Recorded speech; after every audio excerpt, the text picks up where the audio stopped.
Okay, Leclerc has DRS, Giovinazzi has boxed. Leclerc making his way back through the field, late move to the left-hand side for Charles Leclerc. He saw that the gap was there for him to make the pass around turn 4 and before turn 5, and that's exactly what he's done. Ocon thinks about fighting back, but he's too far behind.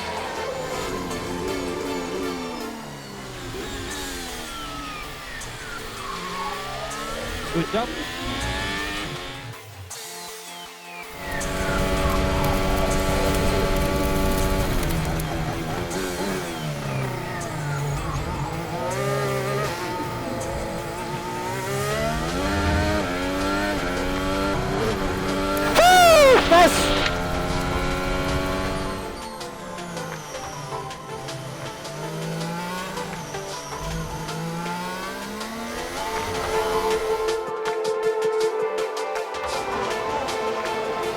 Just see Nicholas Latifi on track. The car in front of him is Nikita Mazepin, who dives down the inside. So Latifi thinks, fine, I'll go the long way round.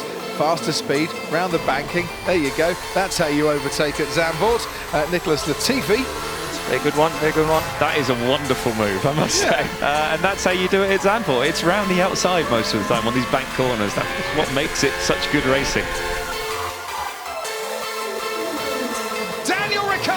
Alongside Fernando Alonso, down the back straight, half a car length in it. Who's going to be latest on the brakes? On the inside, Daniel Ricciardo goes ahead of the Alpine. Superb opening lap, isn't it? Great impact getting the slipstream, but it just shows you the slipstream.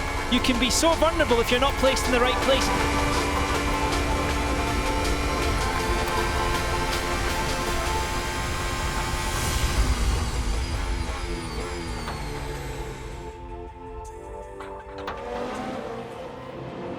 Now look at the battle there, because this is for Mick Schumacher. This is the race of his life. He's in 9th position. For George Russell, it's one of the races of his life as well. As round the outside at turn 2 goes George Russell. And by the time we get to turn 3, the Williams is ahead. 2 former F2 champions giving it some brilliant racing action in F1. What a move this was, though. This was brilliant. Great racing here. George set it up perfectly. Mick closed the inside, but here, George has DRS, just goes really deep and then just runs it around the outside. And Mick tries to push him out. You'll see him maybe again. No, George does just enough to have his position there and then, of course, get a clean one out there. I tell you what, Nico, for a mild-mannered chap that Mick Schumacher is, he is not afraid to get his elbows out, is he, when he can? Definitely not. Nice work.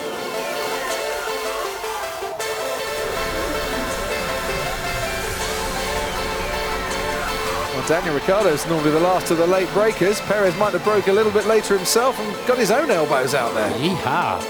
What a move. Look at that. If he was That was a long way back. Yeah, if he was under the weather yesterday, that would perk him up a little bit. That'll make him feel a whole lot better, Sergio Perez.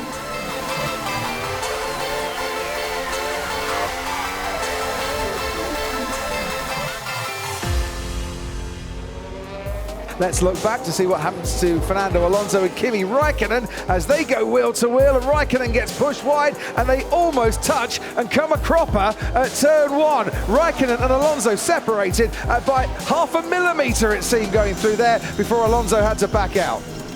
But he can't give them how he feels with wing direction and equally on the pit stops how he wants to balance. Yeah, you're almost fighting with one arm tied behind your back on that one. Now, we loved this. We loved watching it. They did touch. Did Raikkonen get past Alonso by leaving the track and gaining that advantage in doing so? Only because Fernando put him there. Look, Fernando's opened the steering wheel and they can't think for that. Shredding parts. I don't know if they're his parts or from the earlier incident, but I suspect they're his. Oh dear, that'll hurt the downforce.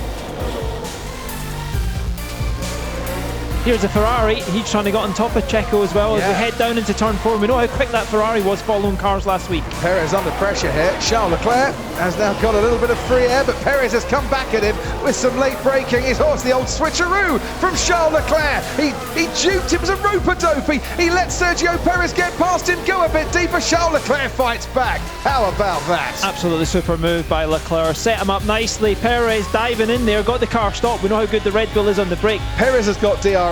Leclerc's got it as well. That cancels itself out, but this is the bit I like. Charles Leclerc knew exactly what was going on, got out of the way of the McLaren, let Perez go deep, and boom, he's back. He absolutely crucially found where the dirty air was not coming off the back of that car. First overtaking zone is normally down into turn 5. Is Verstappen far enough back? He's going to make the lunge down the inside. Hamilton sees him coming. It's a late lunge by Verstappen, who takes the lead of the race. Verstappen now snatches the championship trophy from Lewis Hamilton, who's trying to fight back. No DRS for 2 laps, so Lewis Hamilton will not get the rear wing open. Now he's going to go down the outside. If Verstappen keeps it tight and neat, but he hasn't, he's gone a little bit wide. This race that started with controversy is ending with controversy. And going very wide again, Lando Norris, but that gets him a straight line and an earlier straight line down the straight as they all try and break the toe. Lando Norris is making a move on Charles Leclerc. Ricciardo leads into turn 1. Leclerc and Norris, they make contact, but Charles Leclerc keeps that second place. Behind them comes Sergio Perez, then Carlos Sainz and Valtteri Bottas. 6th place for Bottas, then Stroll, Alonso, Russell and Latifi. And now, watching through the Curva Grande, brilliant move from Lando Norris, who's ahead of Charles Leclerc. It's McLaren 1-2 at Monza. McLaren 1-2, as you say. McLaren versus Ferrari sounds familiar from a long time ago, doesn't it? Yeah, look, we were talking about the championship battle, but don't forget the battle for third in the championship as well is as keenly contested, trust me, and McLaren winning out on this occasion as Lando Norris gets past Charles Leclerc.